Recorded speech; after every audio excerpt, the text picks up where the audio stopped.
Hello everyone, आप सभी लोगों का स्वागत है टीचिंग परीक्षा के आज के इस स्पेशल सेशन में, जिसके अंदर में फ्रेंड्स हम लोग हमारे मई के पूरा का पूरा जो करंट अफेयर्स है उसको तो देखेंगे ही 1 मई से 31 मई तक।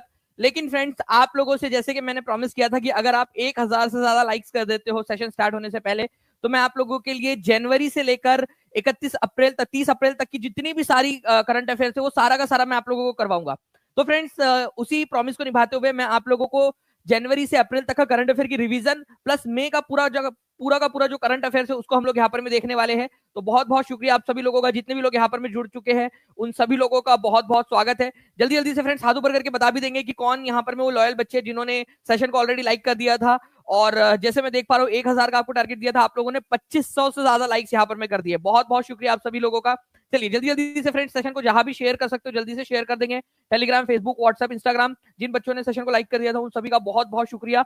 जल्दी से सेशन को लाइक करने के साथ में चैनल को सब्सक्राइब भी कर लेंगे ताकि ऐसे ही और भी धमाकेदार वीडियोस आप लोगों को मिलते रहे। चलिए, तो पहला क्वेश्चन देखिए फ्रेंड्स, आप लोगों की स्क्रीन के ऊपर में ये रहा और बहुत ही बढ़िया वाला क्वेश्चन है। मैं आपको बता दूं फ्रेंड्स, इससे रिलेटेड आप लोगों के लिए मैं एक्स्ट्रा इंफॉर्मेशन भी अभी दे रहा हूं आप लोगों को। देखिए, आपको बताना है कि एशियन गेम्स, ठीक है, जो है 2026 का, उसमें कौन से नए वाले स्पोर्ट को जोड़ा गया है, कौन सा नया खेल इसमें जोड़ा गया है। अब देखिए कितने सारे क्वेश्चन बन सकते हैं इसके अंदर में। एशियन गेम्स 2026 जो है वो कहां पर में आयोजित होने वाला है, पहला क्वेश्चन तो ये बन गया आप लोगों का। ठीक है, उसके बाद में जो है फ्रेंड्स ये बन सकता है कि फर्स्ट एशियन गेम आप लोगों का कब हुआ था, कहाँ हुआ था, ये भी क्वेश्चन बन सकता है आपका। ठीक है, इससे पहले और कौन सा वाला खेल था जिसको इसमें शामिल किया गया था। जल्दी जल्दी से आप लोग आंसर करते रहेंगे और जितने भी बच्चे चाहते हैं कि इस तरीके के और भी बहुत सारे क्वेश्चन आपको करवाता रहूं, ठीक है, सेशन को शेयर जरूर करते रहेंगे। पूरा सेशन देखिए आप लोग, लास्ट में मैं आप लोगों से बहुत सारे सवाल भी पूछूंगा। ठीक है, तो यहां पर मैं बता दूं फ्रेंड्स कि मिक्स मार्शल आर्ट MMA जो है इसको जोड़ा गया है अभी हाल ही में। ठीक है, 2026 के लिए नया जो खेल जोड़ा गया है वो है MMA। ठीक है, मिक्स मार्शल आर्ट। ओके, इससे पहले जो है फ्रेंड्स क्रिकेट को इसके अंदर में जोड़ा गया था, ये याद रखना है आप लोगों ने, क्रिकेट ऑलरेडी इसके अंदर में जुड़ा हुआ है। Okay, mix martial art MMA को इसके अंदर में जोड़ा गया है और क्रिकेट को इसमें रिटेन किया गया, पहले जोड़ा गया था और अभी भी क्रिकेट इसमें कंटिन्यू रहेगा। ओके, चलिए, तो मिक्स मार्शल आर्ट इसका आंसर हो जाएगा। अब मैं आपको बाकी के भी क्वेश्चन के आंसर बताता हूं, लेकिन उससे पहले आप लोग यहाँ पर में देख लीजिए फ्रेंड्स कि जो 2026 का, ठीक है, एशियन गेम्स है वो कहां पर में होने वाला है। ठीक है, ये जापान के अंदर में होगा। सबसे पहली बात तो ये याद रखना है आप लोगों ने, जापान में होगा। ठीक है, ये लिखो, पहले एक एक करके आगे बढ़ते हैं। ठीक है, सितंबर से अक्टूबर 2026 के बीच में जापान के अंदर में आयोजित होगा। जापान के कौन से दो शहर इसकी जो है मेजबानी करेंगे, एक है एची और एक है नगोया। ठीक है, एची और नगोया यहां पर में ये आयोजित होने वाला है। तो एशियन गेम्स 2026 कौन से दो शहरों के अंदर में आयोजित होगा, ये क्वेश्चन पूछे जाने की बहुत अधिक संभावना है। लिख दो आप लोग कमेंट के अंदर में, जितना ज्यादा आप लोग जो है यहाँ पर में पार्टिसिपेट करोगे, जितना ज्यादा एक्टिविटी करोगे उतना ज्यादा आपका फायदा है। जापान में आयोजित होने वाला डायरेक्ट, ये क्वेश्चन कंफर्म है जो है आपके किसी न किसी शिफ्ट में आपको देखने के लिए मिलेगा। ठीक है, जापान 2026 के अंदर में एशियन गेम्स की मेजबानी करेंगे, एची और नगोया इसकी मेजबानी करने वाले हैं। ठीक है, मिक्स मार्शल आर्ट MMA इसके अंदर में नया खेल जुड़ा है। एक एक्स्ट्रा इन्फॉर्मेशन आप लोगों के लिए, ठीक है, क्या आप लोग जानते हो कि एशियन गेम्स पहला वाला कहां और कब आयोजित हुआ था, कोई बता सकता है मुझे। ठीक है, तो फ्रेंड्स आप लोगों को बता दूं कि पहला एशियन गेम्स हमारे भारत में आयोजित हुआ था 1951 के अंदर में। ठीक है, तो 1951 के अंदर में, ठीक है, न्यू दिल्ली में भारत के अंदर में जो है इसका पहला जो है खेल आयोजित हुआ था इंडिया के अंदर में। तो फर्स्ट एशियन गेम्स इंडिया ने होस्ट किया था, ये याद रखना है आप लोगों ने फ्रेंड्स, इंपॉर्टेंट पॉइंट है। ठीक है, एग्जाम के अंदर में आप लोगों से पूछा जा सकता है। Okay, first Asian games Bharat में आयोजित हुए थे 1951 के अंदर में। ठीक है, चलिए आगे बढ़ते हैं हम लोग फ्रेंड्स। यहाँ पर में ये क्वेश्चन का आंसर आप लोगों को पता चल गया। नेक्स्ट क्वेश्चन की तरफ में आगे बढ़े हम लोग। ठीक है, आपको बताना है कौन सा राज्य भारत का पहला पूर्ण साक्षर राज्य बन गया है। पूर्ण साक्षर राज्य, देखिए हमारे यहाँ पर में ना 95% लिटरेसी को, ठीक है, एक बेंचमार्क सेट किया गया है। ठीक है, उसके ऊपर अगर कोई राज्य जाता है, ठीक है, साक्षरता के अंदर में, तो उसको पूर्ण साक्षर राज्य या फिर फुल्ली लिटरेट स्टेट घोषित किया जा सकता है। तो पहला राज्य जो घोषित किया गया है, ठीक है, ये याद रखना है आप लोगों ने फ्रेंड्स, वो है मिजोरम। और हाल ही में अभी 2-3 दिन पहले की खबर है, एक और राज्य है जिसको घोषित कर दिया गया है पूर्ण साक्षर राज्य। ठीक है, सेकंड नंबर का जो है फ्रेंड्स ये भी बन गया है। ओके, तो सेकंड नंबर पे जो है अब बन गया है वो है गोवा। प्लीज इसको याद रखिएगा आप लोग, गोवा को भी पूर्ण साक्षर राज्य घोषित कर दिया गया है। ठीक है, तो मिजोरम और फिर गोवा, आप कौन से राज्य से बिलोंग करते हो जल्दी से बताइए आप लोग कमेंट करके। ठीक है, देखते हैं कि वो कब बन पाता है पूर्ण साक्षर राज्य। ठीक है, फुल्ली लिटरेट स्टेट। आप लोगों पे जिम्मेदारी है, आप लोगों को मेहनत करनी है, ताकि आप अपने आसपास के लोगों को सिखा सके, लिटरेट बना सके, ठीक है, और जो राज्य है वो भी लिटरेट, फुल्ली लिटरेट की कैटेगरी के अंदर में आ सके। चलिए, तो फ्रेंड्स पहला राज्य मिजोरम, और अभी हाल ही में जो है गोवा को भी फुल्ली लिटरेट स्टेट की कैटेगरी में डाल दिया गया। 95% का क्राइटेरिया था, ठीक है, उसको पार कर लिया इन दोनों स्टेट्स ने, ठीक है। तो मिजोरम जो है फ्रेंड्स मई के अंदर में बना था, इंडिया का पहला फुल्ली लिटरेट स्टेट, ठीक है, ये याद रखना है आप लोगों ने। ओके, 98.2% लिटरेसी रेट है, 95% का बेंचमार्क जो है उसने पार कर लिया है। ओके, नाउ अब मैं आप लोगों से बात करूं फ्रेंड्स कि हाल ही में जो है वो गोवा जो है उसके मुख्यमंत्री प्रमोद सावंत जो है उन्होंने भी घोषणा की कि 95% का जो है बेंचमार्क था उसको पार कर लिया है, ठीक है, ये याद रखना है आप लोगों ने। और भारत का सेकंड नंबर का जो है वो फुल्ली लिटरेट स्टेट जो है ये बन गया है, ठीक है। चलो, अब देखिए फ्रेंड्स यहां पर में क्वेश्चन बन सकता है आप लोगों का, ठीक है। देखिए 100% लिटरेसी इसलिए बोला जाता है यहाँ पर में 95% के ऊपर जाने पर भी, क्योंकि कई सारे लोग हैं जिनको गिनती में नहीं लिया जाता, या कई हर किसी के पास में नहीं पहुंचा जा सकता, ठीक है। इसी वजह से एक बेंचमार्क रख दिया है कि 100% अगर हम गिन नहीं भी पा रहे 95 को हम, ठीक है, फुल्ली लिटरेट मान लेंगे, ठीक है, 95 के ऊपर जाने पर। तो under the ULLAS new India literacy programme, ठीक है, which state has recently been declared a 100% literate state, ठीक है। तो फ्रेंड्स दो स्टेट को किया गया है, एक तो मिजोरम, ठीक है, ये याद रखना है आप लोगों ने, और दूसरा जो है वो गोवा है, ठीक है। तो यहां पर मैं गोवा दिया हुआ है, इसी वजह से आपका आंसर सी हो जाएगा, ठीक है, ये याद रख लेना था आप लोगों ने। चलिए, 6 मिनट के अंदर में फ्रेंड्स 2100 से ज्यादा बच्चे हमारे साथ में जुड़ चुके हैं। जल्दी से सेशन को लाइक एंड शेयर जरूर करते रहेंगे अगर आप चाहते हो कि ऐसे ही बहुत सारे सेशन जो है आप लोगों के लिए करवाते रहे, ठीक है। 3000 लाइक्स के हम लोग पास पहुंच गए हैं, बहुत बहुत शुक्रिया आप लोगों का। चलिए नेक्स्ट क्वेश्चन की तरफ में हम लोग आगे बढ़ते हैं, ठीक है। देखिए फ्रेंड्स यहाँ पर मैं सिमलीपाल, ठीक है, सिमलीपाल को भीतरकनिका के बाद उड़ीसा का दूसरा राष्ट्रीय उद्यान घोषित किया गया है, ठीक है। भीतरकनिका नेशनल पार्क था एक, ठीक है, ओके। यहां पर में आप लोग देखिए भीतरकनिका नेशनल पार्क कहां पर में था, ये अपने आप में क्वेश्चन बन गया भाइयों, ठीक है, ध्यान रखिए आप लोग। भीतरकनिका कहां पर में था, उड़ीसा के अंदर में है, ठीक है। उसके बाद में सिमलीपाल जो है उसको उड़ीसा का दूसरा राष्ट्रीय उद्यान नेशनल पार्क घोषित कर दिया गया। तो सिमलीपाल कहां पर में है, ये अपने आप में क्वेश्चन है। मैं टीम से रिक्वेस्ट करूंगा कि जल्दी से वो क्वेश्चन निकाल दीजिए, बहुत सारे एग्जाम में आया हुआ है सिमलीपाल कहां पर में है। तो सिमलीपाल जो है फ्रेंड्स, ठीक है, ये उड़ीसा में है। सिमलीपाल को शामिल करने के बाद में भारत में अब राष्ट्रीय उद्यान की कुल संख्या कितनी हो गई है, कितने नंबर का बन गया है नेशनल पार्क, ठीक है, जल्दी बताइए। आप जिस भी राज्य से बिलोंग करते हो वहां पर में कौन कौन से नेशनल पार्क है, बिहार से बिलोंग करते हो, बिहार के अंदर में एक ही नेशनल पार्क है केवल, जल्दी बताइए कौन सा है। अगर यूपी से बिलोंग करते हो एक ही नेशनल पार्क है, ठीक है, बताते जाइए जल्दी जल्दी से। तो देखिए फ्रेंड्स अगर मैं बात करूं यहाँ पर में तो आंसर आपका ऑप्शन नंबर 3 107 हो जाएगा, ये याद रखना है, इंपॉर्टेंट है। हाल ही में कौन सा वाला जो है राष्ट्रीय उद्यान घोषित किया गया, नेशनल पार्क घोषित किया गया है, कौन से राज्य में, ये भी क्वेश्चन बन सकता है आप लोगों का, ठीक है। तो सिमलीपाल उड़ीसा का, ठीक है, भीतरकनिका नेशनल पार्क के बाद में सेकंड नंबर का नेशनल पार्क बन गया है, भारत का 107वें नंबर का नेशनल पार्क है, इसको याद रखना है आप लोगों ने, बहुत ही इंपॉर्टेंट है ये, ठीक है। ये सारे के सारे क्वेश्चंस आप लोगों को जो है फ्रेंड्स हम टेस्ट के फॉर्मेट में टीचिंग परीक्षा एप्लीकेशन पर भी प्रोवाइड कर देंगे, तो टीचिंग परीक्षा एप्लीकेशन जरूर डाउनलोड कर लीजिएगा आप लोग, ओके।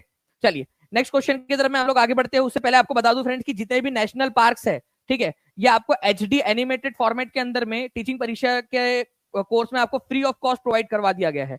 तो जितने भी पेड स्टूडेंट्स हैं, ठीक है, आप लोगों को पता है कि इस तरीके से आपको सारे के सारे जो है प्रोवाइड किए गए हैं। अब जब सिमलीपाल को ऐड कर दिया है तो हम लोग सिमलीपाल को भी उसके अंदर में एनिमेटेड में ऐड कर देंगे आपके लिए। तो इस तरीके से टीचिंग परीक्षा, ठीक है, आप लोगों को कम से कम जो है समय के अंदर में, कम से कम आपके एफर्ट्स के अंदर में मजेदार तरीके से ज्यादा मार्क्स कैसे दिला सकता है उसके प्रति जो है काम कर रहा है। आप लोग देखिए कंटिन्यूअसली हम लोग ऐड करते जा रहे हैं उसमें आप लोगों के लिए, ठीक है। तो कॉन्ग्रेचुलेशन जितने भी बच्चे देख रहे हैं, ठीक है। तो देखिए फ्रेंड्स यहाँ पर में जो है आप देख सकते हो राष्ट्रीय उद्यान जो है यहाँ पर में, ओके, भीतरकनिका और सिमलीपाल उड़ीसा के अंदर में है, ये याद रखना है आप लोगों ने, ठीक है। दोनों के दोनों 107वें नंबर का है।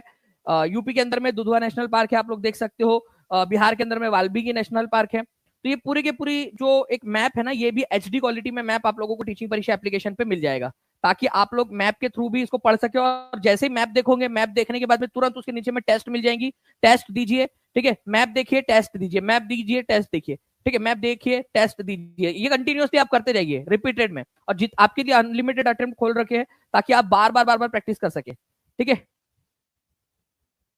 चलिए नाउ फ्रेंड्स देखिए यहाँ पर में एक क्वेश्चन आप लोगों का आया था, सिमलीपाल वन्य जीव अभयारण्य कहां पर में स्थित है। अब तो नेशनल पार्क बन गया है, ठीक है, तरक्की हो गई भाई की, बताओ। तो वन्य जीव सिमलीपाल वन्य जीव अभयारण्य कहाँ पर में स्थित है, कितने सारे एग्जाम्स के अंदर में आ चुका है, आप लोग खुद यहाँ पर में देख सकते हो फ्रेंड्स। ठीक है, बिहार एस्टेट टीजीटी के एग्जाम में के अंदर में भी आया था ये, यूपी पीसीएस सिविल सर्विसेज के अंदर में आया है, आरआरसी में ठीक है आया हुआ है, यूके एसएससी में आया है, डीडीए के एग्जाम के अंदर में आया हुआ है, ठीक है एसएससी जीडी में आया हुआ है। ठीक है, आप लोग बताइए सिमलीपाल वन्य जीव अभयारण्य जो अब सिमलीपाल नेशनल पार्क भी बन गया, देखते कितने लोग इसका आंसर लगा पाते हैं, कमेंट के अंदर में आंसर लगाते जाइए एकदम स्पीड में। ठीक है, कमेंट के अंदर में भी लिखते जाइए आप लोग, देखते कितने परसेंट लोग आंसर लगा पाते हैं, क्योंकि यही चीज आप लोगों को बेहतर बनाएंगी। आप लोगों जो लोग एक्टिविटी कर रहे हैं ना, जो अभी मेहनत कर रहे हैं, ये छोटे छोटे से एफर्ट्स है जो बड़ा रिजल्ट क्रिएट करेंगे आप लोगों के लिए। ठीक है, चलिए नाउ नेक्स्ट क्वेश्चन के अंदर में आगे बढ़ते हैं फ्रेंड्स। किस टीम ने तीसरी बार आईसीसी महिला चैंपियनशिप ट्रॉफी जीती है, बताइए जल्दी से। आईसीसी महिला चैंपियंस ट्रॉफी, ठीक है, ये आप लोगों का रिवीजन क्वेश्चन, जैसे मैंने आपसे प्रैक्टिस किया प्रॉमिस किया था कि आप लोगों को जो है फ्रेंड्स रिवीजन क्वेश्चन भी हम लोग करवाते रहेंगे। तो आपको बताना है तीसरी बार आईसीसी महिला चैंपियंस ट्रॉफी किसने जीती है। ठीक है, तो आईसीसी महिला चैंपियंस ट्रॉफी जो है फ्रेंड्स ये किसने जीती है, तीसरी बार जीती है, तो ये याद रखिएगा आप सभी के सभी। ठीक है, हाल ही के अंदर में तीसरी बार जीतने का जो रिकॉर्ड है ये किसके पास में मिला है, ऑस्ट्रेलिया के पास में मिला है। ठीक है, तो ऑस्ट्रेलिया इससे पहले ठीक है ये टूर्नामेंट के अंदर में जो वुमेन्स की जो आईसीसी चैंपियंस ट्रॉफी हुई थी उसको जीत चुकी है। ओके, तो ये तीसरा था इनका रिकॉर्ड। तो कितनी भी बार जीता ये भी क्वेश्चन आप लोगों से पूछा जा सकता है महिला टीम ने। ओके, अच्छा पुरुष टीम का भी आईसीसी चैंपियंस ट्रॉफी हुआ था अभी, बताइए जल्दी से वो किसने जीता था। ठीक है, पुरुष टीम की आईसीसी चैंपियंस ट्रॉफी हाल ही में किसने जीती थी, बताओ जल्दी से आप लोग।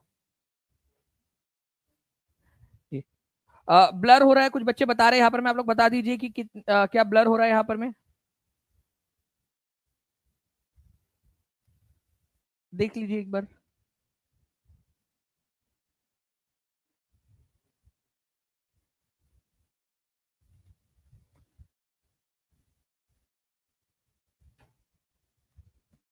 क्या ब्लर आ रहा है आप लोगों की तरफ में। तबीयत कैसी है सर आपकी, तबीयत ठीक है, वो आंखों में बहुत ज्यादा पेन हो रहा था और स्वेलिंग आ गई थी, इस वजह से कल क्लास नहीं ले पाए। चलिए इंडिया ने जीता था, गुड, बहुत बढ़िया। ठीक है, तो अगर आप लोगों से पूछ लिया जाए कि पुरुषों की जो है चैंपियंस ट्रॉफी किसने जीती थी, तो इंडिया ने जीती थी, याद रखना है आप लोगों ने। आईसीसी मैन चैंपियंस था। ठीक है, इंपॉर्टेंट एग्जाम में पूछा जा सकता है, दुबई के अंदर में इसका फाइनल हुआ था। ठीक है, वैसे तो पाकिस्तान ने इसको होस्ट किया था। ठीक है, पाकिस्तान, अच्छा ब्लर यहाँ पर में हो रहा है मेरे तरफ में भी, यहाँ पर में दिख रहा है कि रुक रुक के जा रहा है, एक बार टीम प्लीज चेक कर लेंगे।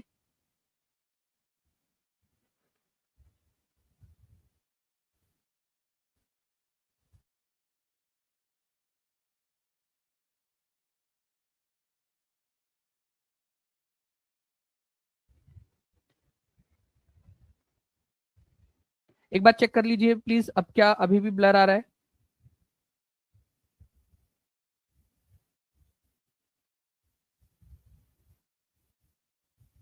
हाँ अब नहीं आ रहा होगा मोस्ट प्रोबेबली। ठीक है, एक बार चेक कर लीजिएगा अभी। ठीक है,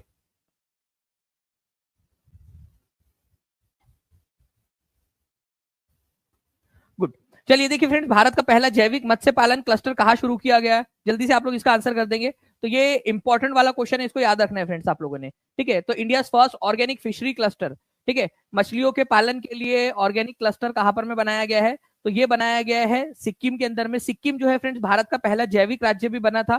ठीक है, तो सिक्किम में ही भारत का पहला जैविक मछली पालन क्लस्टर ठीक है ये बनाया गया है, जिससे कि बिना किसी पर्यावरण को जो है वो नुकसान पहुंचाए मछलियों का पालन अच्छे से किया जा सकता है जैविक तरीके से। ठीक है, ऑर्गेनिक तरीके से मछलियों का पालन यहाँ पर में किया जाएगा। ओके, चलिए, तो पहला मत्स्य पालन का क्लस्टर, जैविक मत्स्य पालन का क्लस्टर जो है कहां पर में स्टार्ट किया गया है, ये स्टार्ट किया गया है फ्रेंड्स सिक्किम के अंदर में। Okay, which state rank first in panchayat devolution index 2025 के अंदर में। पंचायत डिवोल्यूशन इंडेक्स, इसका मतलब यह है कि पंचायतों को अधिकार हस्तांतरित करने के मामले में कौन सा राज्य जो है वो पहले नंबर पे रहा। ठीक है, तो पंचायतों को अधिकार दिए गए, पंचायतों को जो है ज्यादा पैसा दिया गया, ज्यादा जो है अपॉर्चुनिटीज दी गई। ठीक है, तो इसके मामले में सबसे पहले नंबर पे जो रहा फ्रेंड्स वो रहा कर्नाटक, ये याद रखना है आप लोगों ने। ठीक है, कर्नाटक के अंदर में ज्यादा से ज्यादा अधिकार दिए गए, और ये जो इंडेक्स है ये बताता है कि कितना ज्यादा आप जो है ठीक है सत्ता का हस्तांतरण कर रहे हो। ठीक है, पावर को जो है ट्रांसफर कर रहे हो नीचे लेवल के ऊपर में। तो कर्नाटक जो है उसने टॉप किया है, ये याद रखना है आप लोगों ने पंचायत हस्तांतरण सूचकांक के मामले में। ठीक है, पंचायतों को मजबूत करना। आपको पता है फ्रेंड्स कि गांधी जी भी कहा करते थे कि जब जितनी ज्यादा हमारे गांव, हमारी पंचायतें मजबूत होंगी, उतना ही ज्यादा जो है हमारा देश मजबूत होगा अंदर से। तो पंचायतों को मजबूत करना इसीलिए ज्यादा इंपॉर्टेंट हो जाता है। ठीक है, तो पंचायतों को पावर देने के मामले में कर्नाटक ने टॉप किया है। ठीक है, ये याद रखना है आप सभी लोगों ने। नाउ देखिए फ्रेंड्स, यहाँ पर में जो राज्य है आप लोग देख सकते हो, पहले नंबर पे कर्नाटक आया है, दूसरे नंबर पे केरल, तीसरे नंबर पे तमिलनाडु, चौथे नंबर पे महाराष्ट्र, पांचवें नंबर पे उत्तर प्रदेश है। ठीक है, ये टॉप 10 जो राज्य है उनकी सूची थी। तो फर्स्ट नंबर पे जो है कर्नाटक, दूसरे नंबर पे केरल, तीसरे नंबर पे तमिलनाडु है। नाउ नेक्स्ट क्वेश्चन की तरफ में आगे बढ़ते हैं। Who took charge as the chief election commissioner of India on 19 February. Bharat के चीफ इलेक्शन कमिश्नर कौन बने हैं ये बताना है आप लोगों ने। ये भी बहुत ही इंपॉर्टेंट क्वेश्चन है। ठीक है, ये एग्जाम के अंदर में पूछा जा सकता है। ठीक है, इंपॉर्टेंट मार्क करिए आप सभी इस पर्टिकुलर क्वेश्चन को।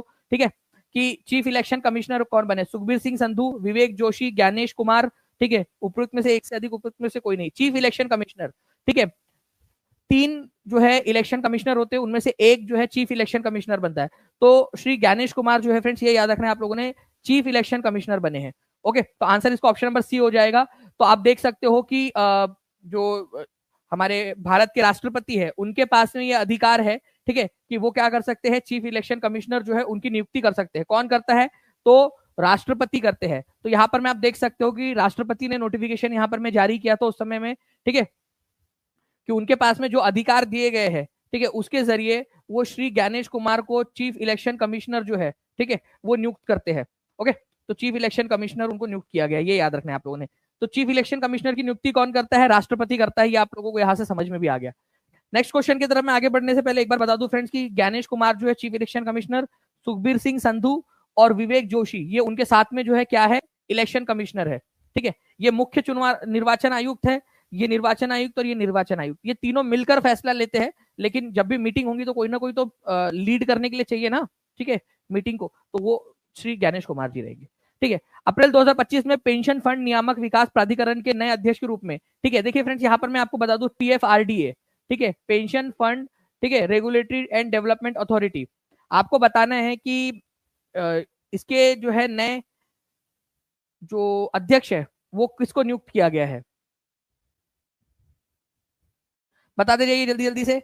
ठीक है, 3400 से ज्यादा लाइक्स आप लोगों ने कर दिए, 3500 से ज्यादा लाइक्स अब हो चुके हैं फ्रेंड। जल्दी जल्दी से सेशन को लाइक एंड शेयर करते रहेंगे आप सभी। ठीक है, अगर आप चाहते हो कि ऐसे ही बहुत सारे क्वेश्चन हम लोग करें, क्या एक रिवीजन कर ले अब तक जितना भी पढ़ा है हम लोगों ने, फास्ट फॉरवर्ड। ठीक है, 2 मिनट का टाइमर लगा के 2 मिनट के अंदर में एकदम स्पीड में question answer question answer question answer, कितने लोग चाहते हैं बताइए यहाँ पर में। ठीक है, बिना पोल के बिल्कुल आप आंसर करोगे और एकदम स्पीड में करें, और ऐसे ही थोड़े थोड़े देर में हम लोग करते रहे। अगर आप चाहते हो तो हाथ ऊपर करेंगे, टीम प्लीज स्क्रीन पर भी दिखाते रहिएगा कमेंट, हाथ अगर बच्चे उठा रहे हैं तो। ठीक है, चलिए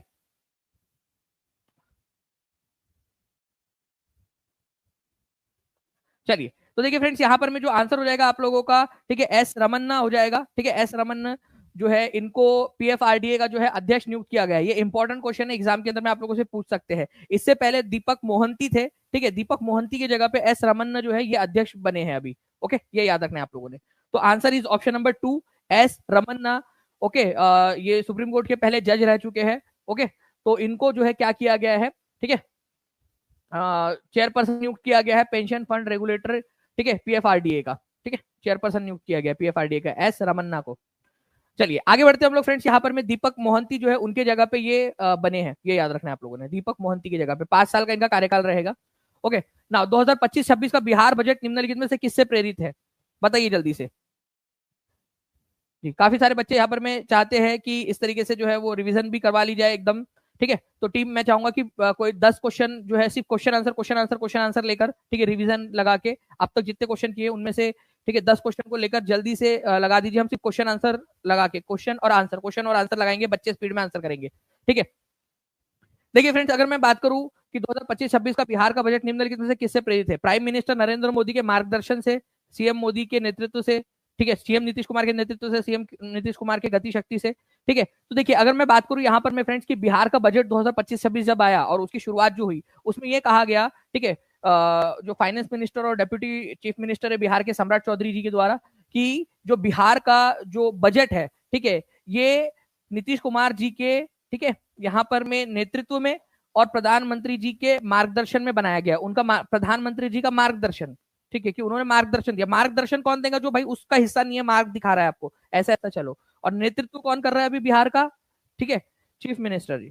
तो ये याद रखना, हो सकता है इसको उल्टा करके आप लोगों को दे दिया जाए, तो more than one of the above ये हो जाएगा आप लोगों का, प्रधानमंत्री जी के मार्गदर्शन में और सीएम जी के नेतृत्व में। ठीक है, तो प्रधानमंत्री नरेंद्र मोदी के मार्गदर्शन, सीएम नीतीश कुमार के नेतृत्व। ठीक है, ये याद रखना था आप लोगों ने। ये जो है आप लोगों को कंफ्यूज करने वाला क्वेश्चन है, और ये 2025-26 का बजट है, हो सकता है उल्टा करके भी आप लोगों को दे दिया जाए। ठीक है, मैंने टीचिंग परीक्षा के पेड कोर्स में जब आपको पढ़ाया था तो इसको मैंने फ्लिप करके भी question none of the above जो बना था उसका वो वाला क्वेश्चन भी आपको करवाया था, ताकि आपको हर एक तरीके के क्वेश्चन की आदत हो जाए। तो जितने भी बच्चे टीचिंग परीक्षा के साथ में जुड़ चुके हैं वो लोग रिवीजन करते रहिए, और जो लोग नहीं जुड़े जल्दी से टीचिंग परीक्षा के साथ में जुड़ जाइए ताकि आपकी सफलता सुनिश्चित हो सके। ठीक है, टीचिंग परीक्षा के एप्लीकेशन को डाउनलोड कर लीजिए, वहां से आप लोग कोर्स में ज्वाइन हो सकते हैं, या फिर नीचे में नंबर चल रहा है उस नंबर पर कॉल या व्हाट्सएप आप लोग कर सकते हो। ठीक है, चलिए आगे बढ़ते हैं हम लोग फ्रेंड्स। चलिए रिवीजन क्वेश्चन के लिए तैयार है आप सभी के सभी लोग? एकदम फास्ट, एकदम सेशन को लाइक कर देंगे जल्दी से, और पोल ना दिया जाए, एकदम स्पीड में हम लोग जो है 10 क्वेश्चन यहाँ पर में करेंगे। ठीक है, टीचिंग परीक्षा की टीम को बहुत बहुत शुक्रिया जो एकदम स्पीड में काम कर रही है यहाँ पर में, और इतने स्पीड में आप लोगों के लिए जो है हर एक चीज जो हम यहाँ डिसाइड कर रहे हैं वो आप लोगों को प्रोवाइड कर रहे हैं। ठीक है, चलिए एकदम स्पीड में आप मुझे बताना कि आप लोगों का जो है स्कोर कितना आ रहा है। ठीक है, रिवीजन उसके बाद में हम लोग आगे बढ़ेंगे और आगे के भी क्वेश्चन करेंगे हम लोग, और ऐसे ही रिवीजन करवाऊंगा थोड़ी थोड़ी देर में आप लोगों को। चलिए देखिए, पहला क्वेश्चन आप लोगों को बताना है फ्रेंड्स कि एशियाई खेल 2026 में कौन सा नया खेल शामिल किया गया है, कहां पर में होने वाले, जब देश का नाम बता दीजिए बस आप लोग एकदम स्पीड में। ठीक है, तो 1 2 3 4 5 आप लोगों का आंसर जो है फ्रेंड्स आ गया है यहाँ पर में। मिक्स मार्शल आर्ट जो है इसको शामिल किया गया है। 2026 के एशियाई खेल जो है वो जापान के अंदर में आयोजित किए जाएंगे। इंपॉर्टेंट क्वेश्चन है, याद रख लेना है आप लोगों ने। ठीक है, तो पहला एशियाई खेल जो है 1951 में इंडिया में आयोजित हुआ था। नेक्स्ट क्वेश्चन की तरफ में हम लोग आगे बढ़ते हैं। कौन सा राज्य भारत का पहला पूर्ण साक्षर राज्य बन गया है? भारत का पहला पूर्ण साक्षर राज्य आपको याद रखना है, पहला बना है मिजोरम। ठीक है, और दूसरे नंबर पे जो है वो बना है गोवा। तो ये दो राज्यों को जो है पूर्ण साक्षर राज्य है, 100% लिटरेट स्टेट घोषित कर दिया गया है, फुल्ली लिटरेट स्टेट। ठीक है, तो पहले नंबर पे बना है मिजोरम, सेकंड नंबर पे बना है गोवा। तो आंसर आप लोगों का जो है फ्रेंड्स ये हो जाएगा ऑप्शन नंबर ए। सभी लोग कमेंट के अंदर में आंसर करते रहेंगे अगर आप लोग चाहते हो कि आपकी मसल मेमोरी के अंदर में ये सारा की सारी इंफॉर्मेशन स्टोर होती रहे। ठीक है, सेशन को लाइक एंड शेयर भी जरूर करते रहना आप लोगों ने। नेक्स्ट क्वेश्चन की तरफ में आगे बढ़ते हैं। थर्ड नंबर का क्वेश्चन आपको बताना है कि अभी हाल ही में, ठीक है, इनमें से कौन सा राज्य है जो फुल्ली लिटरेट स्टेट जो है वो बना है? स्पीड में आंसर करते रहेंगे आप सभी के सभी। ठीक है, तो फुल्ली लिटरेट स्टेट बनने के अंदर में कौन सा राज्य का नंबर आया है? तो कौन सा राज्य बना है यहाँ पर में जो दिया हुआ है उनमें से गोवा जो है फुल्ली लिटरेट स्टेट बन गया है। मिजोरम एंड सेकंड नंबर पे गोवा। नाउ नेक्स्ट क्वेश्चन की तरफ में आगे बढ़ते हैं हम लोग फ्रेंड्स। ठीक है, सिमलीपाल जो है उसको मिलाकर अब कितने जो है नेशनल पार्क हो गए हैं? दूसरा आपका बताना है सिमलीपाल कौन से स्टेट के अंदर में, इसी क्वेश्चन में दिया हुआ है, जल्दी बताएंगे आप सभी के सभी। इस क्वेश्चन के अंदर में ही दिया हुआ है। सिमलीपाल कौन से स्टेट में है ये भी कमेंट कर देंगे आप सभी। सिमलीपाल कौन से स्टेट के अंदर में मौजूद है? आंसर आप लोगों का आना चाहिए। ठीक है, इसी तरीके से जल्दी जल्दी बताइए आप लोग, सिमलीपाल कौन से स्टेट के अंदर में मौजूद है? ठीक है, और इसको मिलाकर भारत के अंदर में कितने हो गए हैं? तो भारत के अंदर में हो गए 107। अब चलिए मैं आप लोगों से एक क्वेश्चन पूछता हूँ फ्रेंड्स। भितरकनिका नेशनल पार्क एक नेशनल पार्क है, 107 में से एक national park Bhitarkanika national park भी है। ठीक है, आप लोगों के पास में 5 सेकंड का समय है। भितरकनिका नेशनल पार्क कौन से राज्य में स्थित है आप लोग कमेंट करके बताएंगे। ठीक है, देखते कितने लोगों का अटेंशन जो है लेवल अच्छा खासा है। भितरकनिका नेशनल पार्क कहां पर में? ठीक है, सिमलीपाल वन्य जीव अभयारण्य कहां पर में स्थित है? राज्य का नाम बता दीजिए। अब ये नेशनल पार्क बन गया है, तरक्की हो चुकी है इसकी। ठीक है, जल्दी से आप लोगों को आंसर करना है। आगे बढ़ते हम लोग फिर जल्दी से। ठीक है, 4000 का चैट रेट चल रहा है अभी हमारा यहाँ पर में। स्पीड में आप लोगों ने आंसर करना है। जो बच्चे यहाँ पर में आंसर कर रहे हैं कमेंट के अंदर में, ये वो बच्चे जो आगे बढ़ने वाले, ये वो बच्चे जो सिलेक्शन लेने वाले हैं, ये वो बच्चे जो छोटे छोटे एफर्ट कर रहे हैं अपने आप को और ज्यादा प्रोग्रेस करने के लिए। ठीक है, तो कांग्रेचुलेशन आप सभी को। बताइए इस पर्टिकुलर क्वेश्चन का आंसर क्या हो जाएगा? सिमलीपाल वन्य जीव अभयारण्य जो है फ्रेंड्स, ठीक है, उड़ीसा के अंदर में स्थित है। टीम, ठीक है, किस टीम ने तीसरी बार आईसीसी चैंपियंस ट्रॉफी जीती है? ठीक है, महिला आईसीसी चैंपियंस ट्रॉफी जीती है। पुरुषों की किसने जीती है, महिला की किसने जीती है? एकदम कमेंट के अंदर में फास्ट आपका आंसर हो जाना चाहिए। 3800 आप लोगों ने लाइक्स कर दिए, बहुत बहुत शुक्रिया। ठीक है, ऐसे ही फ्रेंड्स सेशन को लाइक एंड शेयर भी करते रहेंगे आप सभी के सभी। तो आप लोगों का इस पर्टिकुलर क्वेश्चन का आंसर जो है फ्रेंड्स हो जाएगा महिलाओं का जो है चैंपियंस ट्रॉफी का ऑस्ट्रेलिया हो जाएगा। पुरुषों की चैंपियंस ट्रॉफी किसने जीती है वो आप लोग कमेंट करके बता दीजिएगा। ठीक है, नाउ भारत का पहला जैविक मत्स्य जो है यहाँ पर में पालन का क्लस्टर कहां पर में शुरू किया गया है? ठीक है, जैविक मतलब ऑर्गेनिक तरीके से, ठीक है, बिना एनवायरमेंट को हार्म पहुंचाए मत्स्य पालन का क्लस्टर शुरू किया गया है। वही राज्य जो पहला जैविक राज्य भी बना था पूरी तरह से। ठीक है, तो वो राज्य है सिक्किम। तो आंसर आपका ऑप्शन पर जो है ए हो जाएगा, सिक्किम। ठीक है, चलिए आप बता सकते हो मुझे कि सिक्किम भारत का राज्य, भारत का हिस्सा कब बना था? ठीक है, इसके लिए आप लोगों के लिए पूरा एक शॉर्ट टीचिंग परीक्षा ने प्रोवाइड किया हुआ है। तो टीचिंग परीक्षा चैनल को सब्सक्राइब जरूर कर लीजिए आप सभी के सभी, ताकि आप लोगों को सारी की सारी जानकारी जो है फ्रेंड टाइम टू टाइम मिल सके। ठीक है, एक बहुत ही प्यारा सा शॉर्ट शेयर किया था। कितने लोगों ने देखा हुआ है वो शॉर्ट? हाथ ऊपर करके बता देंगे एक बार जल्दी से, ठीक है। Which state rank first in panchayat devolution index? Panchayat devolution index के अंदर में कौन से नंबर पे जो है, कौन सा राज्य है जो पहले नंबर पे आया है? ठीक है, तो देखिए पहले नंबर पे जो है फ्रेंड्स कर्नाटक है, दूसरे नंबर पे केरल है, तीसरे नंबर पे तमिलनाडु है, चौथे नंबर पे महाराष्ट्र है। तो पहले नंबर पे कर्नाटक है, ये याद रखना था आप लोगों ने, ठीक है। चलिए, तो आंसर आप लोगों ने कर दिया है फ्रेंड्स, ठीक है, बहुत बढ़िया। सिक्किम कब भारत का राज्य बना था, ये भी आप लोगों ने आंसर कर रहे हैं 1975, 1975, बहुत बढ़िया, ठीक है। चलिए, तो आंसर पंचायत राज डिवोल्यूशन के अंदर में जो पंचायतों को अधिकार देने के मामले में कर्नाटक जो है वो सबसे पहले नंबर पे है, ठीक है। नाउ चीफ इलेक्शन कमिश्नर कौन बने हैं भारत के? जल्दी से 5 सेकंड के अंदर में आंसर करना है आप लोगों ने।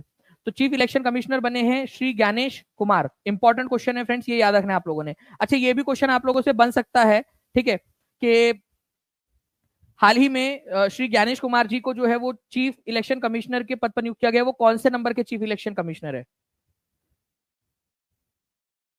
2025-26 का बजट जो है फ्रेंड इनसे किससे प्रेरित है? जल्दी बताइए आप लोग।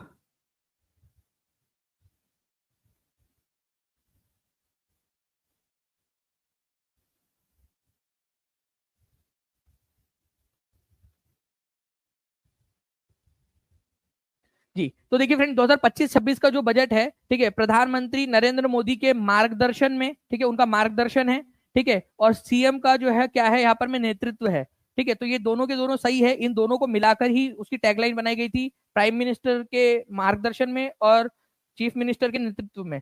तो more than one of the above इसका आंसर हो जाएगा। मैंने अभी आप लोगों से पूछा कि श्री ज्ञानेश कुमार कौन से नंबर के जो है फ्रेंड्स चीफ इलेक्शन कमिश्नर बने हैं, तो कुछ बच्चों ने आंसर किया, कुछ लोगों ने नहीं किया। 26वें नंबर के जो है चीफ इलेक्शन कमिश्नर बने हैं, ठीक है, 26वें नंबर के। तो कभी अगर ये क्वेश्चन आ जाए आप लोगों से तो याद रखिएगा आप लोग, इंपॉर्टेंट है, एग्जाम के अंदर में आप लोगों से पूछ सकते हैं, ठीक है। चलिए, तो इनका कार्यकाल काफी लंबा चौड़ा है फ्रेंड्स, ठीक है। मैं आपको बता दूं कि ये 2029 तक, ठीक है, 2029 तक जो है फ्रेंड्स ये भारत के चीफ इलेक्शन कमिश्नर रहने वाले हैं ज्ञानेश कुमार, ठीक है। अभी क्या चल रहा है आप सोचिए कि कितना लंबा चौड़ा कार्यकाल उनको दिया गया है, ठीक है। इतना लंबा कार्यकाल जो है वो बेसिकली मुझे लगता है कि हेल्दी डेमोक्रेसी के अंदर में नहीं होना चाहिए, ठीक है, क्योंकि फिर सरकार की बातें सुनना और बहुत सारी चीजें जो है उनके वो चली जाती है, ठीक है। देखिए ना, आगे बढ़ते हैं फ्रेंड्स, यहाँ पर मैं हमारे अब नए क्वेश्चन की तरफ में आते हैं हम लोग। यहाँ पर जल्दी बताइए, ठीक है, मार्च 2025 में ब्रिक्स युवा परिषद उद्यमिता कार्य समूह की बैठक जो है कौन सा देश ने की? ठीक है, कौन सा देश था जिसने अभी हाल ही में ब्रिक्स की जो है जो युवा परिषद, ठीक है, उद्यमिता कार्य समूह, youth council entrepreneurship working group की मीटिंग, ठीक है, जो युवा लोग हैं, उद्यमी हैं, ठीक है, उनकी मेजबानी की है? वैसे फ्रेंड्स आप लोगों को बता दूं कि ब्रिक्स जो 2025 है, ठीक है, ब्रिक्स 2025, ठीक है, इसकी पूरी मेजबानी जो है वो कौन कर रहा है? ब्राजील कर रहा है, ब्राजील। लेकिन अगर युवा परिषद उद्यमिता कार्य समूह की बैठक की मेजबानी किसने की बोला जाए तो वो इंडिया ने की है, ये याद रखना है आप लोगों ने, ठीक है। अगर ब्रिक्स 2025 की मेजबानी कौन करेगा तो ब्राजील करेगा, लेकिन अगर youth council entrepreneurship working group की मीटिंग की बात करें तो वो इंडिया के अंदर में हुई है, बस ये याद रखना है आप लोगों ने, इंपॉर्टेंट पॉइंट है, ठीक है। तो इंडिया ने होस्ट किया है, ठीक है, मार्च के महीने में। और अभी फिलहाल में ब्रिक्स का जो चेयरमैन है, ठीक है, या ब्रिक्स की अध्यक्षता है वो कौन कर रहा है? वो ब्राजील कर रहा है, ठीक है। ब्रिक्स की 2025 की अध्यक्षता ब्राजील कर रहा है, ये याद रखना है आप लोगों ने, इंपॉर्टेंट है, ओके। चलिए, तो ये एक इंपॉर्टेंट पॉइंट आप लोगों का जो एग्जाम के अंदर में आप लोगों से पूछा जा सकता है। नेक्स्ट क्वेश्चन की तरफ में आगे बढ़ते हैं हम लोग। यहाँ पर उत्तर प्रदेश के मुख्यमंत्री योगी आदित्यनाथ ने यूपी एग्रीज और एआई प्रज्ञा, ठीक है, ये जो पहल लॉन्च की है, ठीक है, उसके लिए किससे मुलाकात की उन्होंने? यूपी एग्रीज और एआई प्रज्ञा के लिए किससे मुलाकात की उन्होंने इस पहल को शुरू करने के लिए?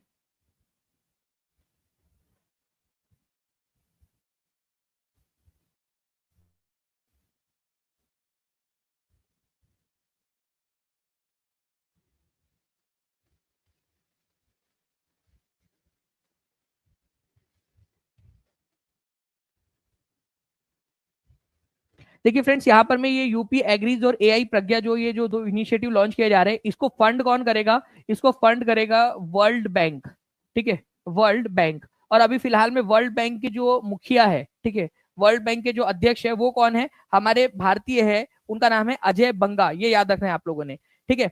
तो वर्ल्ड बैंक के अध्यक्ष है अजय बंगा, अजय बंगा, ठीक है। तो उनके साथ में मिलकर जो है यहाँ पर उन्होंने इस योजना की घोषणा की, ठीक है। ये याद रखना है आप सभी लोगों ने, ठीक है। वर्ल्ड बैंक के जो प्रेसिडेंट है अजय बंगा लखनऊ आए थे, इंडिया में आए थे वो लखनऊ के अंदर में, तो वहां पर में उनकी मुलाकात हुई थी, ठीक है। तो आंसर आप लोगों का क्या हो जाएगा, अजय बंगा। वर्ल्ड बैंक के अध्यक्ष कौन है, अजय बंगा है। वर्ल्ड बैंक का हेडक्वार्टर कहां पर में, आप लोग जल्दी से कमेंट करके बता देंगे, ठीक है। वर्ल्ड बैंक का हेडक्वार्टर आप लोगों को कहां पर में मिलेगा, ठीक है। नाउ नेक्स्ट क्वेश्चन की तरफ में आगे बढ़ते हैं फ्रेंड्स। कैबिनेट अप्रूव्स ब्लैंक, ठीक है, rupees for greenfield highway project connecting Meghalaya and Assam. देखिए मेघालय और असम को जोड़ना, ठीक है, हमारे भारत के लिए स्ट्रेटेजिक तरीके से भी बहुत ज्यादा जरूरी है, ठीक है। मेघालय और असम को जोड़ना, क्योंकि इससे क्या होता है ना कि बांग्लादेश के थ्रू अगर कोई भी हमें व्यापार करना है या कुछ भी करना है तो मेघालय बीच में आता है, बांग्लादेश और असम के बहुत बड़े हिस्से के बीच में। तो मेघालय और असम को जोड़ने के लिए, ठीक है, ग्रीनफील्ड हाईवे प्रोजेक्ट जो है वो शुरू किया जा रहा है, ठीक है। तो उसके लिए कितने रुपए की जो है वो मंजूरी दी गई है, ठीक है। 22,864 करोड़ रुपए जो है फ्रेंड्स इसकी मंजूरी दी गई है, 22,864 करोड़ रुपए में, ठीक है। ये जो एक ग्रीनफील्ड राजमार्ग परियोजना शुरू की जा रही है, कौन से दो राज्यों को जोड़ेंगी, असम और मेघालय को जोड़ेंगी, ये याद रख सकते हो आप लोग, ओके। चलिए, तो आंसर आपका ऑप्शन नंबर 1 हो जाएगा फ्रेंड्स। तो असम और मेघालय, ठीक है, असम और मेघालय को यहां पर में इस तरीके से जो है वो पूरी तरह से जोड़ा जाएगा, ठीक है। असम और मेघालय को ग्रीनफील्ड प्रोजेक्ट के जरिए, ठीक है, शिलोंग टू सिलचर, 22,864 रुपए में, ठीक है। नेक्स्ट क्वेश्चन की तरफ में आगे बढ़ते हैं फ्रेंड्स। आगामी जनगणना के संदर्भ में केंद्र सरकार ने क्या घोषणा की है, ठीक है, बताइए जल्दी से। अभी जनगणना के लिए घोषणा हुई है ना, ये बताना है आप लोगों ने। अभी कब होगी जनगणना वो घोषणा नहीं हुई है, लेकिन जनगणना में क्या किया जाएगा इसकी घोषणा जरूर हुई है।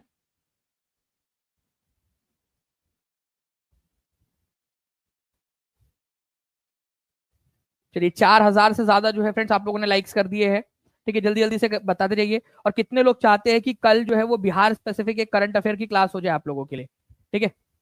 कितने लोग चाहते हैं बिहार स्पेसिफिक करंट अफेयर की क्लास हो जाए आप लोगों का, ठीक है, वो भी आप बता दीजिएगा, ठीक है। तो देखिए कास्ट जो है फ्रेंड्स सेंसस को इसमें इंक्लूड किया जाएगा, जाति गणना को भी शामिल करने की घोषणा की गई है, ठीक है। एक क्वेश्चन आप लोगों का जो है फ्रेंड्स यहाँ पर में बन सकता है, अभी अभी फिलहाल में इन्होंने जाति जनगणना की घोषणा की है। पिछले बार जाति जनगणना कब हुई थी हमारे भारत के अंदर में, अंग्रेजों के समय में हुई थी, तो कौन से साल के अंदर में हुई थी जाति जनगणना। तो जाति जनगणना जो है फ्रेंड्स इसको भी शामिल किया जाएगा, ये याद रखना है। आखिरी बार जो है फ्रेंड्स ये कब हुई थी, ये याद रखना है आप लोगों ने, ये हुई थी 1931 के अंदर में, जिसके अंदर में 4,147 जातियों को दर्जा दिया गया था, ठीक है। 4,147 जातियां थी, अब तो ऑब्वियस ही बात है उसका दायरा बढ़ा दिया जाएगा, ठीक है। तो दो इसका आंसर हो जाएगा आप लोगों को, ये याद रखना है। कास्ट सेंसस को भी शामिल कर लिया गया है, ठीक है, कि कौन सी जाति की कितनी संख्या है ये पता चलेगा। लास्ट टाइम जो है ये कब हुआ था ये याद रखेंगे आप लोग, 1931 के अंदर में, ठीक है, 1931 के अंदर में, ओके। तो ये प्लीज लिख दीजिए आप सभी के सभी, लास्ट टाइम कब हुआ था, ठीक है, जाति जनगणना कब हुई थी। ये वाला क्वेश्चन मुझे लगता है बहुत ही इंपॉर्टेंट है, एग्जाम में पूछ सकते हैं कि लास्ट टाइम कब जातीय जनगणना हुई थी, ठीक है। उसके बाद से अभी पहली बार जो है वो होगी, ओके। नाउ नेक्स्ट क्वेश्चन की तरफ में आगे बढ़ते हैं हम लोग फ्रेंड्स, ठीक है। अच्छा, सेंसस कराना किसकी जिम्मेदारी है, राज्यों की, ठीक है, केंद्र सरकार की, ठीक है, या ये कॉन्करेंट लिस्ट में आता है। तो आपको बता दूं फ्रेंड्स कि हमारे भारत के अंदर में, ठीक है, जो शेड्यूल नंबर 7 है, ठीक है, उसके अनुसार काम का बंटवारा कर दिया गया है, ठीक है। तो उसके अंतर्गत जो सेंसस है हमारी, ये याद रखना है आप लोगों ने, 7वीं अनुसूची में, ठीक है, जो 7वीं अनुसूची बनती है आर्टिकल नंबर 246 के तहत, उसके अनुसार जो सेंसस है ना ये केंद्र की सूची में आता है, यूनियन सब्जेक्ट है। प्लीज इसको याद रखेंगे आप लोग, ठीक है। जन गणना, ठीक है, ये किसका काम है, ये केंद्र सरकार का काम है, ठीक है, केंद्र सरकार का काम है, ये याद रखेंगे आप सभी सभी। यूनियन लिस्ट में आता है, ये डायरेक्ट क्वेश्चन बन सकता है आप लोगों का एग्जाम के लिए। सेंसस किसका अधिकार है या किसकी जिम्मेदारी है, केंद्र सरकार की जिम्मेदारी है, ठीक है। नाउ गोवा राज्य स्थापना दिवस हर वर्ष कब मनाया जाता है। देखिए फ्रेंड्स हुआ क्या था मैं आपको बताता हूँ, ठीक है। 1510 में, ठीक है, गोवा जो है उसको उस पर कब्जा कर लिया गया था, ठीक है, गोवा पे कब्जा कर लिया गया था 1510 के अंदर में। उसके बाद में 1530 में गोवा को राजधानी बना दिया गया पुर्तगालियों ने, पुर्तगालियों की बात हो रही है यहाँ पर में, राजधानी बना दिया गया पुर्तगालियों की। ठीक है, उसके बाद से ठीक है ये उनके पास कब्जे में ही रहा। ठीक है, तब से ठीक है क्या हुआ यहाँ पर में 1900 ठीक है 71 तक, 1971 तक, ठीक है ये याद रखना है आप लोगों ने। क्या हुआ, गोवा जो है ठीक है कंटिन्यूअसली इनके कब्जे में रहा, अंग्रेजों के कब्जे में रहा। अंग्रेज जो है उसको उसके ऊपर ये पुर्तगाली जो है उसके ऊपर में शासन करते रहे। उसके बाद में जो है फ्रेंड्स ऑपरेशन विजय चलाया गया गोवा को लिबरेट करने के लिए। ठीक है, तो ये आप लोगों ने याद रखना था ऑपरेशन विजय। ऑपरेशन विजय जो है ये आप लोगों का शुरू हुआ था 18 दिसंबर 1961 को, 1961 है ठीक है 1961 को 18 दिसंबर को। और फाइनली जो है फ्रेंड 19 दिसंबर ठीक है 19 दिसंबर 1961 को ठीक है गोवा जो है वो आजाद हो गया, गोवा को आजाद करा लिया गया ठीक है दमन एंड दीव के साथ में। ओके, इसका जो नाम था वो था ऑपरेशन विजय, ये भी याद रखना है आप लोगों ने। गोवा को जो आजाद कराया गया था पुर्तगालियों से वो था ऑपरेशन विजय, विजय ठीक है ऑपरेशन विजय। तो 19 दिसंबर 1961 को जो है ये आजाद हो गया, लेकिन इसको बनाया गया था यूनियन टेरिटरी, राज्य नहीं बनाया गया। ठीक है, इसको राज्य कब बनाया गया गोवा को, ठीक है गोवा को राज्य का दर्जा दिया गया 30 मई ठीक है 1987 को, 1987 को इसको राज्य स्टेट बना दिया गया, यूनियन टेरिटरी से स्टेट बना दिया गया। ठीक है, तो इसी वजह से 30 मई को जो है हम क्या बनाते हैं, गोवा राज्य स्थापना दिवस मनाते हैं। समझ में आया क्या पूरी की पूरी कहानी आप लोगों को? कितने लोगों को समझ में आ गया? देखिए 1510 के अंदर में जो है वो आदिल शाही जो सल्तनत थी बीजापुर की, उससे गोवा को पुर्तगालियों ने छीन लिया था। 1530 के अंदर में अपनी राजधानी उन्होंने बनाई ठीक है गोवा को। फिर बाद में तब से गोवा उन्हीं के कंट्रोल में था, पूरा अंग्रेजों के शासनकाल के समय में भी गोवा अंग्रेजों के कंट्रोल में ही रहा। ठीक है, 1961 में हमारा भारत 1947 में आजाद हो गया, तब भी गोवा पर पुर्तगाली शासन कर रहे थे और छोड़ने के लिए तैयार नहीं थे। 1961 के अंदर में ऑपरेशन विजय चलाकर हमने 19 दिसंबर 1961 को गोवा को ले लिया, वापस ले लिया हमने। ठीक है, इस तरीके से गोवा भारत का पार्ट बन गया, लेकिन हमने उसको स्टेट ना बना के यूनियन टेरिटरी बनाया था। ठीक है, केंद्र शासित प्रदेश। बाद में उसको केंद्र शासित प्रदेश से एक राज्य का दर्जा दे दिया गया 30 मई 1987 को। इसी वजह से 30 मई को गोवा जो है हर साल गोवा राज्य स्थापना दिवस मनाता है। ठीक है, ये याद रखना था आप लोगों ने। ठीक है, इंपॉर्टेंट है, एग्जाम के अंदर में आप लोगों से पूछे जाने की बहुत अधिक संभावना बनती है इस पर्टिकुलर क्वेश्चन की। ओके ओके, तो D is the correct answer. तो 39 नंबर का जो है फ्रेंड्स ये गोवा का स्थापना दिवस अभी जो है वो मनाया गया आप लोगों का। और इस तरीके के जो क्वेश्चंस है आप लोगों के वो ठीक है अक्सर आप लोगों से पूछे जाते हैं। आप लोगों से मैं ये कहना चाहूंगा कि जितने भी बच्चे जो चाहते हैं कि आप लोगों के लिए कल जो है वो बिहार स्पेसिफिक जो करंट अफेयर्स है उसकी भी क्लास में आप लोगों के लिए ले लूं, ठीक है तो आप मुझे कमेंट करके जरूर बताइए और सेशन को लाइक एंड शेयर जरूर करते रहिए आप सभी के सभी, ताकि इस तरीके के और भी बहुत सारे क्वेश्चन जो है मैं आप लोगों के लिए करवा सकूं। Okay, now now friend next question की तरफ में आगे बढ़ते हैं। अंतरराष्ट्रीय जैज दिवस 2025 जो है वो कब मनाया जाता है ये बताएंगे आप सभी के सभी। इंटरनेशनल ठीक है जैज डे, जैज जो है फ्रेंड्स ये एक तरीके का ये इस तरीके का इंस्ट्रूमेंट है, ठीक है आप देख पा रहे होंगे यहाँ पर में। ठीक है, तो ये अबू धाबी के अंदर में जो है इसका मेजबानी की गई। ओके, अबू धाबी के अंदर में इंटरनेशनल जैज डे, ठीक है ये इंस्ट्रूमेंट है जैज। ओके, अबू धाबी के अंदर में मनाया गया इसको। ओके, और बेसिकली जैज जो परंपरा है और जो बजाने की कला है उसको संरक्षित करने के लिए मनाया जाता है। तो ठीक है, इंटरनेशनल जैज ठीक है डे कहां पर में आयोजित किया जा रहा है?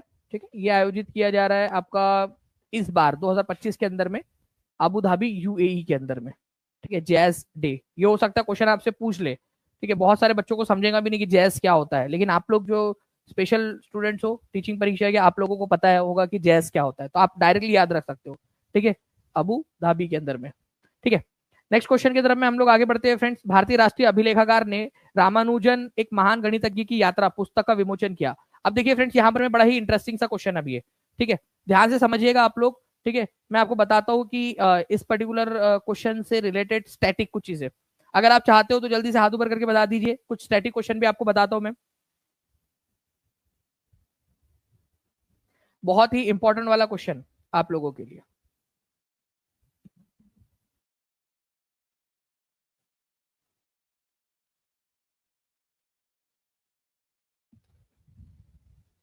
देखिए तो रामानुजन एक महान गणितज्ञ की यात्रा, ये जो पुस्तक है फ्रेंड्स, इसका विमोचन जो है ये याद रखना है आप लोगों ने, नेशनल आर्काइव, ठीक है, जो है इंडिया की, उसके द्वारा जो है वो किया गया। लेकिन इसके लेखक कौन थे ये आप लोगों से पूछा जा रहा है। तो आप लोगों का जो आंसर हो जाएगा फ्रेंड्स वो हो जाएगा डॉक्टर अरुण सिंघल और डॉक्टर देवेंद्र कुमार शर्मा, ठीक है, अरुण सिंघल, ठीक है, और देवेंद्र कुमार शर्मा जो है ये याद रखना है आप लोगों ने, इसके लेखक है। ये लेखक, ये पुस्तक है रामानुजन एक महान गणितज्ञ की यात्रा, ठीक है। ये पुस्तक का विमोचन जो है वो कहा किया गया, भारतीय राष्ट्रीय अभिलेखागार में। अब यहां पर मैं आप लोगों के लिए एक बड़ा ही इंटरेस्टिंग सा फैक्ट आ जाता है, ठीक है।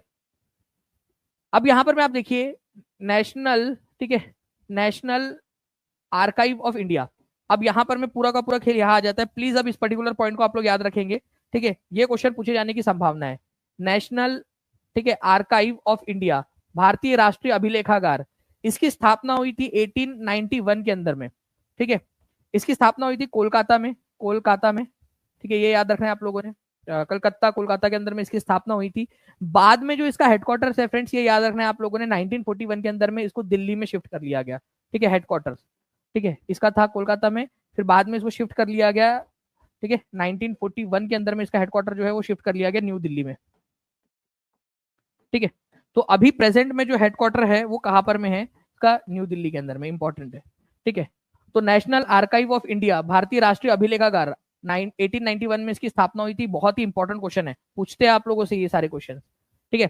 इसके अंदर में भारत की जो पुरानी पुस्तकें हैं, जो अभिलेख है, ठीक है, रिकॉर्ड्स है, वो रखा जाता है, ठीक है। और इस तरीके से जो न्यू, जो इंपॉर्टेंट इंफॉर्मेशन है वो भी इसको रिलीज करते हैं, ठीक है, ये याद रखना है आप लोगों ने। मैं आप लोगों को बता दूं फ्रेंड्स कि यहाँ पर में डायरेक्टर जनरल है आर्काइव के ये, ठीक है, डॉक्टर ये जो अरुण सिंघल है ना, ठीक है, जिन्होंने देवेंद्र कुमार शर्मा के साथ में ये पुस्तक लिखी है, वो खुद इस नेशनल आर्काइव ऑफ इंडिया के क्या है, ठीक है, डायरेक्टर जनरल है, ठीक है। तो उन्होंने साथ में मिलकर लिखी है वो पुस्तक उनके साथ में, देवेंद्र कुमार शर्मा के साथ में, इसीलिए भी ये क्वेश्चन इंपॉर्टेंट हो जाता है आप लोगों का। तो इस पर्टिकुलर पॉइंट को याद रखिएगा। चलिए, रिवीजन के लिए आप लोग तैयार हो, एक फास्ट फॉरवर्ड रिवीजन के लिए, ठीक है। अगर हाँ तो हाथ ऊपर करके बता दीजिए जल्दी जल्दी से, और ये सारे क्वेश्चंस लिख देंगे। नेशनल आर्काइव ऑफ इंडिया कब इसकी स्थापना हुई थी, 1981 में, ये 1891 के अंदर, इंपॉर्टेंट है, एग्जाम में पूछ सकते हैं आप लोगों से, ठीक है। नेक्स्ट क्वेश्चन की तरफ में आगे बढ़ते हैं हम लोग फ्रेंड्स, रिवीजन की तरफ में आगे बढ़ के इनके सारे के क्वेश्चन के आंसर आप लोगों को कमेंट में लगाने हैं, चाहे लाइव देख रहे हो चाहे ऑफलाइन देख रहे हो, बाद में देख रहे हो आप लोग, हर कोई बच्चा जो है कमेंट के अंदर में इसका आंसर लगाता रहेगा। जल्दी बताइए आप लोग की मार्च 2025 के अंदर में ब्रिक्स की जो युवा परिषद उद्यमिता कार्य समूह है उसकी बैठक कहां पर में आयोजित की गई, ठीक है। तो ब्रिक्स की मेजबानी कौन कर रहा है 2025 की, अध्यक्ष कौन है ये आप लोग बता देंगे। और इंडिया जो है फ्रेंड्स उसने क्या किया, युवा परिषद उद्यमिता कार्य समूह जो है उसकी अध्यक्षता की है, ठीक है, उसका उसकी मेजबानी की है बेसिकली, ठीक है। नाउ आंसर इसका 3 हो जाएगा। नेक्स्ट क्वेश्चन की तरफ में आगे बढ़ते हैं। उत्तर प्रदेश के मुख्यमंत्री योगी आदित्यनाथ ने यूपी एग्रीज और एआई प्रज्ञा, अब देखिए एआई प्रज्ञा जो है फ्रेंड्स ये कौन से राज्य ने लॉन्च किया है, ये क्वेश्चन भी बन सकता है। तो एआई प्रज्ञा उत्तर प्रदेश ने लॉन्च किया है, यूपी एग्रीज उत्तर प्रदेश ने लॉन्च किया है, ठीक है। किससे मुलाकात की उन्होंने, अजय बंगा से। अजय बंगा कौन से समूह के अध्यक्ष है, तो ये वर्ल्ड बैंक के अध्यक्ष है, वर्ल्ड, ठीक है, बैंक के, ये याद रखना है आप लोगों ने, वर्ल्ड बैंक के, ओके।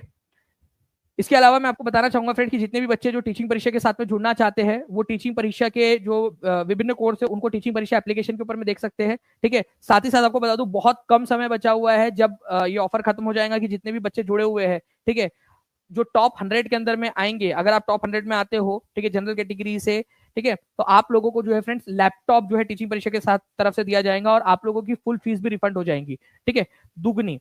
तो ये ऑफर बहुत कम समय के लिए बचा हुआ है, तो जितने भी बच्चे हैं, ठीक है, वो सारे के सारे जल्दी से टीचिंग परीक्षा के एप्लीकेशन के अंदर में भी जुड़ जाएंगे। नाउ नेक्स्ट क्वेश्चन की तरफ में आगे बढ़ते हैं फ्रेंड्स। कैबिनेट ने मेघालय और असम को जोड़ने वाली जो है वो योजना शुरू की है, ठीक है, ग्रीनफील्ड राजमार्ग परियोजना। आपको बताना है कि कौन से, ठीक है, जो कितने रुपए की ये परियोजना है, तो 22,864 करोड़ रुपए की योजना है, ठीक है। नेक्स्ट क्वेश्चन की तरफ में आगे बढ़ते हैं। आगामी भारत की जनगणना के अंदर में कौन से जो है चीज को घोषित किया जा रहा है, तो इसमें कास्ट सेंसस जो है फ्रेंड्स इसको शामिल किया गया है। लास्ट टाइम कास्ट सेंसस कब हुई थी ये आप बताएंगे, लास्ट कास्ट, ठीक है, सेंसस कब हुई थी ये आपको बताना है। जल्दी से आप लोग कमेंट करके बताएंगे लास्ट कास्ट सेंसस कौन से साल में हुई थी, ठीक है। गोवा राज्य स्थापना दिवस हर साल कब मनाया जाता है, गोवा राज्य स्थापना दिवस कौन से साल मनाया जाता है ये बताएंगे आप लोग। गोवा राज्य स्थापना दिवस हर साल जो है फ्रेंड्स, ये याद रखना है आप लोगों ने, 30 मई को मनाया जाता है, ठीक है, 30 मई को। नेक्स्ट क्वेश्चन की तरफ में आगे बढ़ते हैं। अंतरराष्ट्रीय जैज दिवस जो है 2025 का, इसकी मेजबानी कौन करने वाला है, ये आप लोग मेरे को कमेंट करके बता दीजिए जल्दी जल्दी से। ठीक है, चलिए, तो आंसर जो है फ्रेंड्स आप लोगों का हो जाएगा अबू धाबी। ठीक है, तो 4 इसका आंसर हो जाएगा। नेक्स्ट क्वेश्चन, रामानुजन एक महान गणितज्ञ की यात्रा, आप बताइए जल्दी से, इस पुस्तक का विमोचन किसने किया है, जल्दी से कमेंट करके बताएंगे आप लोग। ठीक है, नाउ अब जो है फ्रेंड्स आप लोगों ने ये क्वेश्चन के आंसर तो कर दिए, अब मैं कुछ क्वेश्चन आप लोगों से पूछ रहा हूँ। उससे पहले मैं आपको बता दूं कि जितने भी बच्चे जुड़ना चाहते हैं टीचिंग परीक्षा के साथ में, 9, ठीक है, 9697 888 444 इस नंबर पे कॉल कर सकते हैं, या फिर 7611101101 इस नंबर पे कॉल या व्हाट्सएप आप कर सकते हो फ्रेंड्स, कॉल कर लीजिए। कॉल ना लगे तो व्हाट्सएप कर दीजिए आप, टीचिंग परीक्षा की टीम आपकी मदद कर देंगी। नाउ अब मैं आपको बताना चाहता हूं कि आप लोग जो है सबसे पहले तो मुझे बताएंगे कि नेशनल आर्काइव ऑफ इंडिया, इसकी स्थापना कब हुई थी, स्थापना, ठीक है, स्थापना, और इसका हेडक्वार्टर कहां पर में है, ठीक है, अभी प्रेजेंट में, ये दोनों के आंसर आप लोग बताइए मुझे।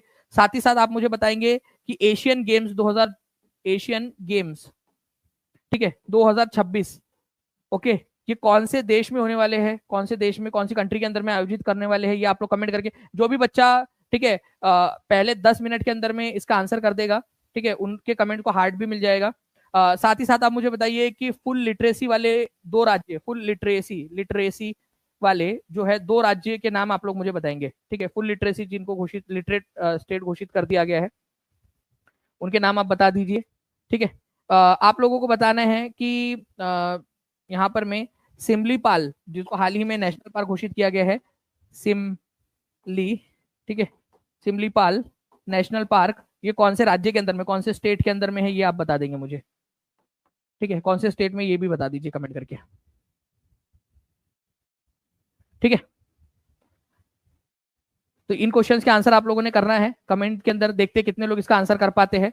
ठीक है, और साथ ही साथ आप मुझे ये बता दीजिएगा कि चीफ इलेक्शन कमिश्नर हमारे भारत के कौन है और कौन से नंबर के हैं। ठीक है, साथ ही साथ सेशन को जो है लाइक कर देंगे, चैनल को सब्सक्राइब जरूर कर दीजिएगा आप लोग, ताकि आप लोगों को जो है फ्रेंड्स इसी तरीके से और भी बहुत सारी चीजें जो है वो मिलती रहे। हम लोग बहुत ही पास पहुंच गए हैं 1 मिलियन सब्सक्राइबर्स के। ठीक है, तो 1 मिलियन सब्सक्राइबर वाले परिवार का हिस्सा आप लोग बनने जाने वाले हो, तो कॉन्ग्रेचुलेशन आप सभी को भी। ठीक है, बाकी अगर आपको टीचिंग परीक्षा के पेड कोर्स के साथ में जुड़ना है तो 9697 ठीक है, और 7611101101 इस नंबर पे कॉल कर सकते हो, या नीचे में लिंक्स दी गई है उस पर भी क्लिक करके आप जा सकते हो। ठीक है, टीचिंग परीक्षा का एप्लीकेशन डाउनलोड कर लीजिएगा। और कल कितने लोग चाहते हैं कि बिहार स्पेसिफिक जो है करंट अफेयर्स की क्लास हो जाए, तो आप कमेंट करके बताइएगा, तो हम लोग जल्दी ही उसकी भी क्लास जो है वो ले लेंगे। ठीक है, चलिए, thank you very much friends, मिलते हैं हमारे नेक्स्ट लेक्चर में। इसमें से और भी बहुत सारे क्वेश्चन हमारे बचे हैं, वो भी मैं आप लोगों को करवाऊंगा। ठीक है, तब तक के लिए take care and bye, God bless you all, thank you very much.